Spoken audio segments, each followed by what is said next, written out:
Pernak-pernik rumah tangga. Pernak-pernik rumah tangga. Stand by. 3, 2, 1, action.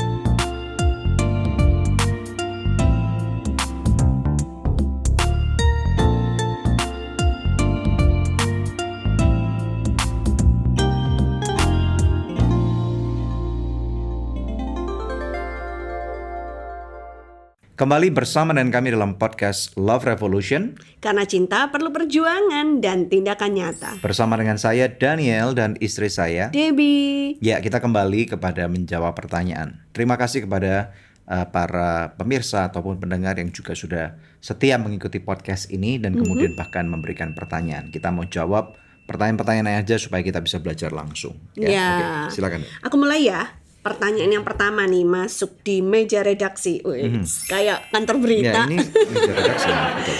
Bagaimana jika suami istri ada masalah yang berat dan harus konseling, tapi salah satu tidak mau diajak konseling? Karena saat emosi pasti rasanya tidak perlu ada pihak ketiga untuk menetralkan. Ya, jadi kami pernah membahas di salah satu daripada podcast kami tentang pentingnya konseling. Jadi konseling itu adalah di mana kita menerima counsel atau nasihat. Ya. Nah, tentunya rule pertama, alangkah baiknya kalau memang pasangan suami istri yang bertikai atau bermasalah atau yang tidak bermasalah sekalipun secara berkala bertemu dengan konselor pernikahan. Nah, ibaratnya apa? Sama seperti pada waktu kita pergi ke dokter gigi. Seharusnya minimal 1 tahun 2 kali atau paling parah 1 tahun 1 kali. Nggak usah nunggu giginya bolong atau rusak. Betul ya kan? sekali. Kita harus bertemu dengan dokter gigi untuk check up. Benar. Betul. Atau mobil kita, mesin kita, motor kita harus sering kali secara berkala di tune up. Jangan nunggu rusak. Iya. Nah, jadi kalau memang udah terlanjur rusak, ya mau nggak mau jalan keluarnya. Alangkah baiknya kalau pasangan suami istri ini bersedia datang untuk counseling. Nah, sekarang pertanyaannya, bagaimana kalau salah satu tidak merasa perlu untuk adanya counseling? Nah, ini parah sekali. Nah, saran daripada saya adalah sebaiknya salah satu tetap pergi ke counseling. Nah, tujuannya apa? Memang alangkah baiknya, idealnya. Dua-duanya dua-duanya. ikut. Jadi yang kedua ini adalah kalau memang salah satu tidak bersedia, ya sudah. Sementara waktu salah Yang satu sadar konseling misalnya pergi dulu. biasanya yang bersedia kemungkinan besar Istrinya. Ya. Karena istri itu have no problem untuk bercerita. Tapi kalau suami kan lebih reserve, lebih tertutup gengsinya. gitu. Nah, gitu. Tapi ada pasti juga mungkin persentase lebih kecil suami yang bersedia, istri yang tidak bersedia. Masa ada sih? Adalah pasti ya. 1 di antara 1000 Betul. kali. Nah, makanya itu pada waktu salah satu bersedia untuk minta counseling terlebih dahulu. Itu sudah lebih baik itu lebih baik daripada tidak sama not sekali. at all, Ya. daripada tidak sama sekali. Sehingga salah satu daripada pasangan ini bisa menerima satu point of view yang netral. Betul. Yang bisa membawa atau memberitahukan bahwa nasihat-nasihat apa yang penting sekali untuk pernikahan mereka.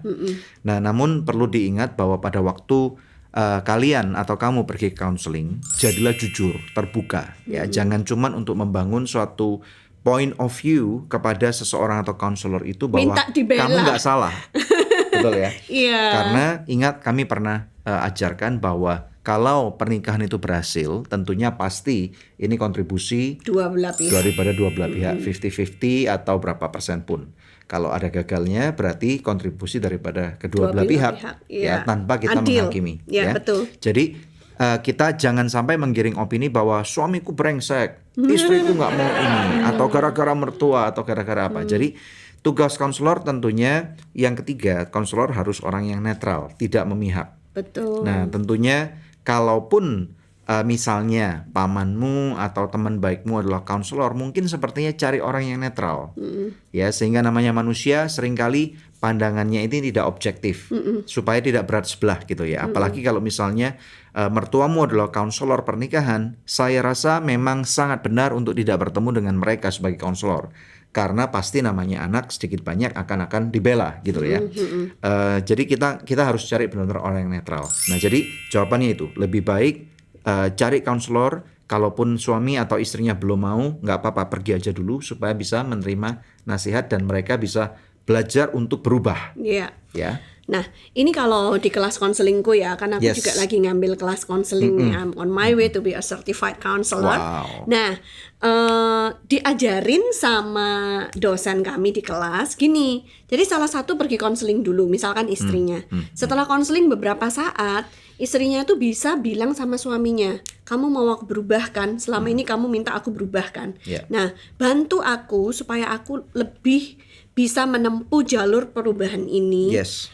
My counselor need to see you. Jadi konselorku perlu ketemu sama kamu karena dia ingin membicarakan tentang aku, ingin menggali-gali fakta tentang bagaimana diriku ini, problemnya tuh apa sebenarnya, akar masalahnya. Jadi Yeah. ngomong sama suami ibu atau istri bapak yang tidak mau diajak konseling itu, bantu supaya konselor saya bisa menemukan lebih banyak fakta tentang diri saya. Nah, ketika pasangan kita pergi bukan sebagai tersangka gitu ya, bukan sebagai orang yang perlu dikonselingin, tapi posisinya itu dia sebagai saksi Ya. untuk memberikan kesaksiannya gitu kan, maka itu less burden buat dia nggak terlalu merasa kayak dijebak gitu loh ya. Jadi dari situlah bisa akhirnya nanti tercipta percakapan, dan awalnya memang membicarakan tentang diri ibu atau bapak yang sedang ingin berubah ini, tapi nanti lama-lama bisa Dalam skop yang lebih luas. Ya, Ya. diarahkan dalam skop yang lebih luas untuk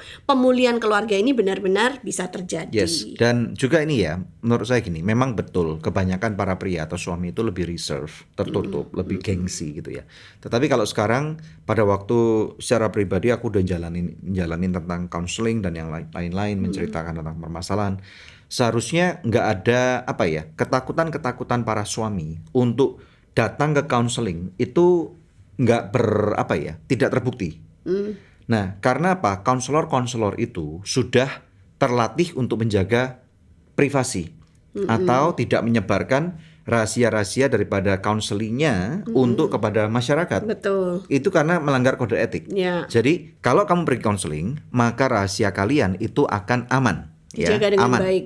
Jadi tidak akan dibeberkan kemana-mana, dan kemudian kalaupun konselor Anda atau konselor kamu sampai tahu, itu sampai terbatas itu aja, supaya apa? Tujuannya supaya bisa membangun kembali, membantu membangun kembali pernikahan kamu. Ibaratnya kalau ada orang yang jatuh, kemudian kalau nggak mau ditarik keluar dari got atau dari sumur, ya nggak bisa naik. Iya benar. Intinya gitu ya. Jadi memang harus mau ditolong dulu ya. Yes. Semoga jawaban kami ini bisa membantu ibu Yes. atau bapak yang menanyakan hal Alright. ini ya. Okay, Sekarang let's kita go. lanjut ke pertanyaan yang kedua, Daniel. Ya. Hidup saya selama 5 tahun berumah tangga sangat tertekan dan selalu di bawah ancaman. Ribut dikit diusir, diancam diceraikan. Saya harus bagaimana? Ya, tentunya lagi-lagi ini relate banget dengan yang pertanyaan pertama. Cari penasihat, yaitu dalam bentuk counseling.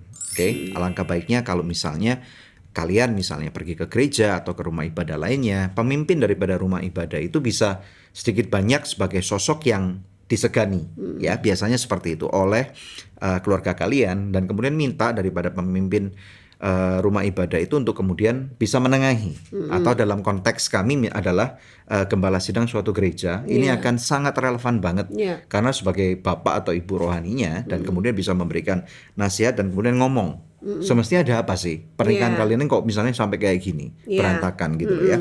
Nah, kalau misalnya memang itu sudah tidak bisa lagi dan sampai misalnya ada KDRT dan kemudian sedikit-sedikit diusir, mungkin kasih shock terapi kalau saya ya. Kalau diusir ya udah pergi aja. Internet tanpa kuota bisa on terus.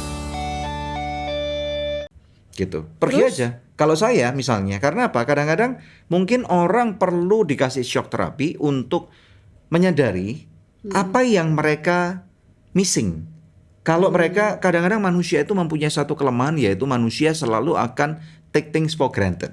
Ya, jadi tetapi ingat nih, disclaimer dulu, bukan berarti berantem langsung pergi gitu ya. Kadang-kadang mungkin memang ngomongnya kebawa emosi, tetapi kalau udah 5 tahun setiap hari seperti itu, coba deh sekali aja kasih shock terapi, pergi ke rumah orang tuanya atau mungkin ke tempat yang aman, sehingga dengan cara seperti itu mungkin suaminya atau istrinya, atau mungkin ini suami pelakunya ya, mulai nyadari kalau nggak ada istri kayak gini nih.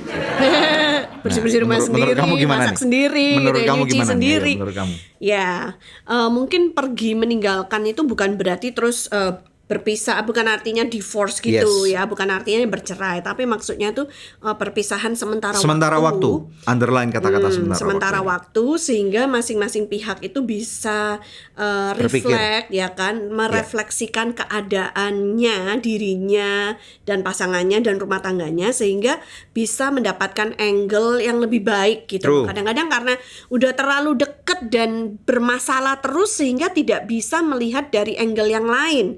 Lihatnya cuman aku benci sama kamu gitu. Yes. Kenapa seperti ini? Kenapa nggak pernah berubah gitu kan?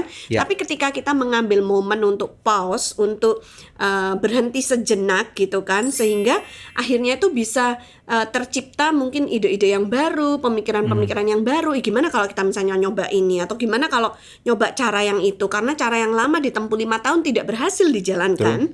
Jadi harus mau mencari cara yang baru ya kan, supaya dengan cara-cara yang baru ini juga bisa melahirkan hasil yang baru, maksudnya itu gitu ya kan, perubahan-perubahan yang baru. Ya, jadi apa namanya itu kita mesti ngerti ya bahwa marilah kita belajar untuk saling menghormati. Ya, maksudnya kalau kamu suami, apa hak kamu untuk ngusir istri kamu?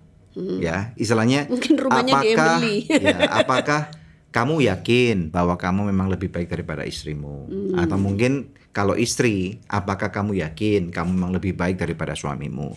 Apakah yakin bahwa kalau kamu nggak ada pasangan hidupmu itu, hidup kamu akan kualitasnya lebih baik? Nah, jadi underline dulu nih. Mari kita berpikir, dan di dalam pernikahan itu perlu sekali yang namanya mencintai dan saling menghormati. Dicintai, Ya, karena tanpa menghormati dan menghargai, ya berarti itu kalian istilahnya berusaha untuk mengkerdilkan pasangan hidupmu. Itu tidak dibenarkan, ya. Oke. Mencintai dan dicintai loh. Kalau mencintai doang capek. Dicintai, betul. Saling mencintai, saling menghargai, saling menghormati. Betul Oke? sekali Good. ya. Let's go. Jadi Next. buat Anda yang suka ancam-ancam, stop. Jangan berlaku seperti seorang tiran ya. Jangan ngancam-ngancam, karena dia itu adalah pasangan hidupmu, pewaris tatah kasih karunia. Jadi harus bisa saling menghormati seperti yang tadi Daniel dan bilang. itulah pilihan kamu. Oke? Yuk, silakan. Kita lanjut ya dengan pertanyaan yang ketiga. Minta saran untuk suami dengan gengsi tinggi. Dia juga melarang saya untuk menceritakan atau curhat tentang kondisi keuangan rumah tangga kami, karena menurut dia itu mempermalukan dirinya. Dia mau terlihat kaya, banyak uang, padahal tabungan pun tak ada. Terus emotikon nangis. Ya, ini menurut saya tipe-tipe suami kayak gini adalah keong racun. Oke, racun. Toxic. Ya, jadi keong racun, bangun gitu ya. Jangan percuma kamu, istilah gini. Percuma kamu terlihat kaya kalau kamu miskin. Maka kamu membangun di dalam kesia-siaan. Lebih baik nih ya, kalau orang berpikir kamu miskin tapi sebenarnya kamu kaya. Nangkep nggak? Iya, betul. Daripada dipikir orang kaya berarti sebenarnya orang itu miskin. Lebih baik dipikir kayak orang gila tapi padahal dia waras. Daripada dipikir, oh mungkin kayaknya orang itu kalau saya nggak salah waras, berarti orang itu gila. Jadi maksud saya, buat apa kita hidup dalam kepura-puraan? Biasa aja gitu loh ya. Kalau memang kita nggak mampu, kalau memang kita bukan orang kaya, ya berlakulah biasa-biasa aja. Karena apa? Tidak ada orang yang istilahnya gubris kamu sedemikian rupa pada waktu kamu kaya atau miskin atau apapun juga. Yang penting apakah hidup kamu berdampak. Apakah hidup kamu dapat menjadi berkat buat orang lain? Percuma kalau kelihatan kaya tetapi kamu nol. Percuma kamu kelihatan miskin kalau kamu nol. Jadi hiduplah di dalam keseimbangan sesuai dengan takaran yang kamu memang miliki. Ya, jadi orang itu apa adanya aja, nggak usah karena gengsi terus kita harus memaksakan satu gaya hidup yang sebenarnya kita nggak mampu untuk mempertahankan gaya hidup yang seperti itu. Jadi kalau memang tarafnya nggak sampai di sana, ya turunkan gaya hidupnya lah gitu ya. Karena kalau terus-menerus seperti itu demi membangun sebuah image untuk terlihat kaya, lalu akhirnya apa? Pasti gali lubang tutup lubang. Nah, kalau sudah gali lubang tutup lubang itu sangat bahaya, karena itu seperti menciptakan bom waktu yang sesaat kemudian nanti pasti akan meledak gitu loh. Apalagi kalau misalnya sekarang ada istilahnya gini loh, pinjam duit itu sekarang gampang banget. Kredit tanpa akuntan, pinjaman online itu berbahaya banget. Karena apa? Saya dengar gitu ya, saya pernah berurusan dengan orang yang terikat masalah pinjol. Yang terjadi itu gini, jadi bunganya 1% tuh kalau nggak salah, saya ulang, Bunganya 1 bulan itu adalah 5%. Oke. Oke, dan kemudian ini kan pinjaman yang resikonya tinggi sekali. 5% sebulan loh ya. Dan dalam waktu singkat sekitar 2 bulan atau 3 bulan. Nah, kemudian kalau sampai misalnya dia Gagal bayar pada hari yang sudah disepakati, maka bunganya 7% per hari. Wih, gila banget Itu mencekik gitu kan ya. Gila banget itu. Jadi kalau pinjamannya misalnya nggak banyak 10 juta dikali 7% itu berapa? Berapa ya? Berapa? 700.000 700.000 ya. per hari. Oke, jadi dalam waktu 30 hari kalau nggak dibayar berarti jadi berapa? 21 juta, betul nggak? Imagine that bahwa utang kamu 10 juta dan kemudian bunganya dalam waktu 30 hari menjadi 21 juta, totalnya 31 juta. Itu udah deh. Itu mengerikan banget Itu ya. mengerikan banget. Jadi berhati-hati. Iya, ya. makanya harus extra cautious gitu ya. Kadang-kadang orang mengejar image tanpa mengukur kemampuan dirinya. Nah, itu sangat berbahaya karena kamu tuh menciptakan jerat dan bom waktu untuk keluargamu sendiri gitu kan. Jelas. Terus lagi pula kalau sampai ngemplang, terutama kalau misalkan kredit card gitu kan, yang terjadi adalah reputasi keuangan kamu buruk untuk seumur hidup kamu. Begitu kamu di blacklist sama Bank Indonesia, ya itu akan sulit sekali di masa yang akan datang untuk minta kredit apapun juga. Mau beli rumah itu akan jadi Mau masalah, usaha mau beli juga nggak mobil, bisa. mau Ya. kredit usaha nggak akan bisa gitu. Betul. Jadi apakah pantas, maksudnya layak gitu kan reputasi kita dihancurkan sekarang ini demi apa, lalu seumur hidup harus menanggung resikonya. Ya, tentunya ini bukan sesuatu yang baik dan benar ya. Ya. Yuk next. Next ya, kita lanjut ke pertanyaan keempat. Mohon solusi, suami saya kok suami terus dari tadi yang dilaporkan ya? Ya, berarti suami banyak permasalahan.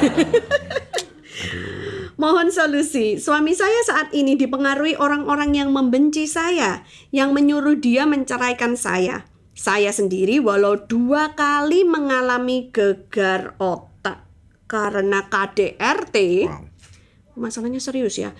Kekerasan seksual dan penelantaran, masih ingin mempertahankan rumah tangga kami. Ya, wow. Ini masalah yang tentunya tidak mudah ya. Jadi inilah salah satu sisi gelap daripada pernak-pernik pernikahan. Oke. Nah, untuk ibu atau siapapun Anda yang menjadi korban KDRT, Anda tidak boleh berdiam diri. Kamu harus lapor kepada pihak yang berwajib. Minimal nomor 1, kamu harus notifikasi orang tua kamu kalau misalnya orang tua kamu masih ada. Nomor 2, kamu harus notifikasi daripada orang-orang yang kamu kenal dekat dan memang bisa dipercaya. Misalnya punya apa ya, yang tadi saya katakan dihargai, dihormati oleh suamimu bila perlu. Oke. Mungkin pemimpin agama, kemungkinan juga bisa pimpinan daripada perusahaannya, oke, untuk bisa membantu mempres. Nah, kalau misalnya tidak memungkinkan lagi untuk orang-orang ini membantu, nomor 3, ini penting sekali, lapor kepada pihak kepolisian, pihak berwajib.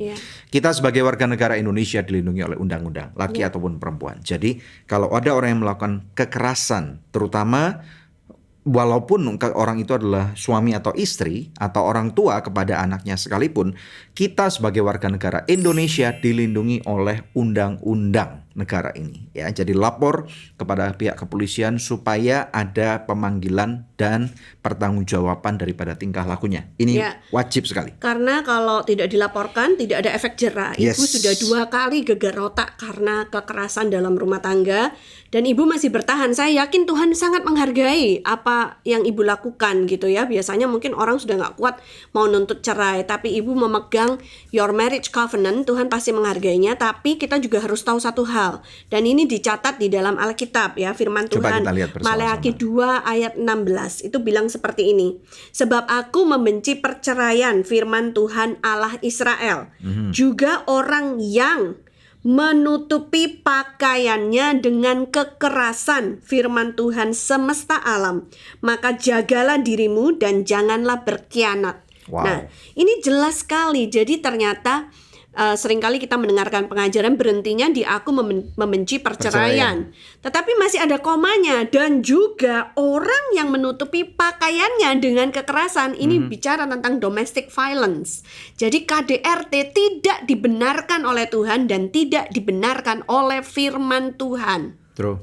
Ya, apalagi kalau memang udah ada sampai mukanya lebam, kemudian gegar otak, tangannya patah, pakai di gips, kemudian sampai nggak bisa jalan, udah deh, kamu harus segera keluar dari rumah itu ya. Cari tempat aman supaya ini yang kita omongkan adalah keselamatan daripada kehidupan. Nyawa bisa jadi taruhannya ya. Jadi tentunya itu menjadi contoh yang sangat buruk buat anak-anak yang kamu punya ya, dan kemudian banyak sekali kemungkinan besar orang-orang pelaku KDRT itu sebenarnya sakit jiwa. Oke, sakit jiwa bukan berarti gila kayak orang yang nggak pakaian gitu ya, tetapi mereka membawa luka, emosi, trauma masa lalu, mungkin juga waktu kecil sebenarnya mereka melihat papa mereka melakukan itu kepada mamanya. Bisa juga ya, jadi makanya kamu harus diamankan dulu. Jadi korban-korban KDRT, kalau kamu tahu ada korban-korban KDRT, jangan pernah berkata bertahan diri ya, karena kamu membunuh orang itu. Kalau sampai orang itu sampai terbunuh tanpa sengaja ataupun sengaja, maka kamu akan istilahnya kamu akan merasa bersalah sekali. Jadi ajak mereka, selamatkan mereka ya, bila perlu bawa mereka keluar ke tempat aman dan laporkan kepada pihak yang berwajib. Ya. Tujuannya bukan supaya suaminya masuk penjara atau gimana, tetapi nanti kalau mau mediasi, ngomong baik-baik, maka itu akan disertai oleh orang yang mengerti hukum, ada kuasa hukumnya gitu ya. Dan nanti mungkin suaminya harus bikin surat perjanjian, berjanji tidak akan mengulangi perbuatannya ya kan. Kalau mau rujuk kembali pun itu nanti akan difasilitasi oleh negara, tetapi at least ibu haknya dilindungi oleh negara. Yes, kamu kenapa mau dipukulin gitu loh. Istilahnya emang kamu salah apa? Kalaupun kamu bersalah, saya rasa harus dibicarakan dengan baik-baik. Dan nanti pasti negara akan merujuk untuk suami ibu ini harus ketemu dengan konselor, harus atau dengan psikiater kalau perlu obat misalnya penenang dan lain sebagainya. Itu pasti akan ada jalurnya yang lebih teratur daripada bertahan sendiri ya, lalu disia-siakan seperti itu ya. Jadi memang inilah yang tadi saya katakan, inilah sisi gelap daripada kehidupan. Tidak semua orang mempunyai masa lalu yang baik dan kemudian masa lalu itu bisa menghantui dan bahkan membuat masa lalu itu menjadi masa kini dan kemudian dihidupi berulang kembali seperti video yang di rewind. Nah, efek jeleknya dari orang tua yang bertengkar dan ada kekerasan dalam rumah tangga, anak-anak yang melihat anak-anak laki-laki akan bertumbuh seperti bapaknya, berpikir bahwa it's okay untuk mukulin istriku karena bapakku dulu juga gitu sama mamaku ya kan. Kemudian yang kedua, anak-anak perempuan ketika mereka bertumbuh masuk dalam pernikahan, mereka akan berpikir it's okay kalau digampar sama suamiku karena dulu mamaku juga kayak gitu. Ya, dalam rumah tangga kami tidak pernah ada kekerasan dalam rumah tangga. Suami saya, Pak Daniel, tidak pernah memukul saya sekalipun ya. Jadi harus dicamkan baik-baik bahwa pernikahan yang baik dan benar itu tidak mengandung kekerasan dalam rumah tangga. Right. Yuk, kita selanjutnya kita lanjut nomor 6. Kami terlilit hutang selama ini, belakangan mencoba mencicil. Baru berjalan 3 bulan, tiba-tiba kondisi memburuk dan kami kehilangan pekerjaan tetap. Apa yang harus kami lakukan? Ya, jadi tentunya nomor 1, kalau misalnya kita atau kalian berhutang, hadapi dulu ya kenyataan bahwa pada saat ini kalian tidak lagi bisa membayar hutang dengan baik. Nah, tentunya pada saat ini yang perlu kamu lakukan langkah-langkahnya berikutnya adalah ketemu dengan kreditornya yang punya duit. Oke. Apakah itu bank, apakah sahabat baik sekalipun, apakah orang tua atau kakak atau adik. Jadi kita harus berinisiasi untuk mencari dan bertemu dengan kreditornya, menyampaikan bahwa saya lagi punya masalah, bahwa ini di luar ekspektasi saya, bahwa tiba-tiba kondisi kok nggak membaik tetapi kok memburuk. Maafkan saya tiba-tiba bahwa kira-kira ini akan mengalami kesusahan dalam melakukan pembayaran cicilan. Nah, ada jalan keluar nggak? Nah, kalau misalnya kepada institusi, mungkin mereka akan memberikan termin pembayaran, restrukturisasi. Yang dimundurkan maksudnya. Yang dimundurkan atau dengan bunga yang lebih besar atau gimana, saya nggak tahu, itu tergantung kebijaksanaan daripada perusahaan itu. Nah, sekarang masalahnya nggak enaknya kalau sama teman, sama kakak, sama adik atau sahabat baik. Nah, mereka bisa marah gitu ya. Nah, kemudian kalau mereka marah ya terimalah kemarahan itu karena itu uang mereka gitu loh ya. Karena apa? Kita tidak berhak untuk kemudian ngilang. Nah, banyak orang tiba-tiba punya ilmu sakti mandraguna pada waktu utang dan kemudian jatuh tempo tiba-tiba lenyap. Ilmu lenyap. Gak bisa dikontak, gak bisa di Instagram, gak bisa di DM, apapun juga caranya udah gak bisa dihubungin kembali. Ilmu melarikan diri tanpa jejak. Tanpa jejak gitu ya. Dan itu sangat tidak baik, itu ndak sopan, itu ndak aturan gitu ya. Jadi kalau kamu utang sama orang, jangan lari dari kenyataan. Ya. Dan ini permasalahan pentingnya adalah mereka tidak punya pekerjaan tetap. Yes. Jadi yang harus dicari langsung segera juga adalah mencari pekerjaan tetap. Yes. Apapun juga, nggak usah gengsi meskipun pekerjaan yang kelihatannya remeh atau apa pekerjaan kasaran, Yes. buruh sekalipun, Betul. ya kan, tetap dilakukan. Asal itu tidak melanggar hukum, tidak melanggar firman Tuhan, ya nggak apa-apa gitu ya. Itu penting sekali karena kalau memang kalian bisa menata ulang kehidupan dengan baik, karena keuangan ini memang harus disadari bahwa ini adalah tiang daripada kehidupan. Kalau nggak punya keuangan yang sehat dan baik, maka tentunya akan sangat susah untuk menavigasi kehidupan. Betul Ya, tetapi sekali. masalah untuk membayar utang memang ini harus dibawa dalam doa dan kemudian direnungkan, cari jalan keluar. Kalau memang lagi cicilan, entah itu motor atau itu mobil, ya udah kembalikan. Internet tanpa kuota bisa on terus. Ya. Kalau nggak bisa bayar. Kalau nggak bisa bayar, daripada terbeban dengan sangat berat sekali, gitu ya. Nah, kemudian dengan cara seperti itu, atau misalnya kalau udah terlanjur nih nyicil rumah, ya mungkin rumahnya bisa dijual. Ya. Dan kemudian Pindah ke rumah yang lebih kecil. Yes, pindah ke rumah yang Atau lebih kontrak kecil. sementara waktu. Yes, dan kemudian dengan cara seperti itu intinya apa? Selesaikan dulu masalah dan jangan lari dari masalah apapun juga. Oke, Alright. right? Oke, luar biasa sekali. Ini di akhir daripada pernikahan. Dan tentunya kalau kamu merasa bahwa apa yang kami jabarkan pada hari ini bisa memberkati kamu, menjadi jawaban buat kamu, kasih tulisan di kolom komentar. Dan kalau misalnya ada permasalahan kehidupan dalam pernikahan yang menjadi beban berat dalam pikiran kalian, yuk tuliskan. Silakan bertanya dengan senang Iya. hati nanti. Di beberapa episode berikutnya kami akan jawab lagi pertanyaan Anda. Anda menyaksikan atau mendengarkan podcast Love Revolution Karena cinta perlu perjuangan dan tindakan nyata. bersama dengan kami, saya Daniel Hendrata dan istri saya. Debbie, see you next week. Yes. Ciao. Ciao.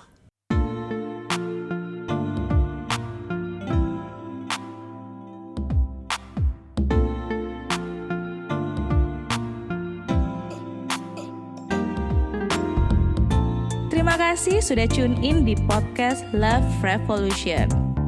Kalau kamu ngerasa feel-nya dapet banget nih sama konten ini, langsung aja bisa share di sosmed kamu.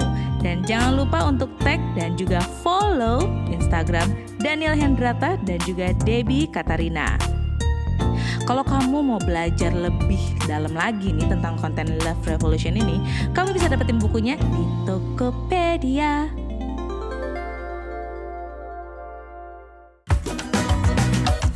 Time management, no regrets. Pada waktu udah jatuh sakit dan kemudian mereka baru sadar bahwa yang namanya kesehatan itu mahal. Ngejar duit, kemudian melupakan kesehatan, melupakan Iya. pernikahan, suami Iya. istri dan anak-anak gak diperhatikan gitu ya. Suamimu pernah selingkuh atau anak-anakmu pernah melakukan kesalahan. Kalau mereka memang sudah berjanji mau berubah, ya kita harus mendukung perubahan mereka. Jadi sesuatu yang pernah terjadi di masa lalu itu jangan diungkit-ungkit, jangan dikorek-korek terus. Penting untuk dibuat. Kemana keluarga kita mau pergi 10 tahun dari sekarang?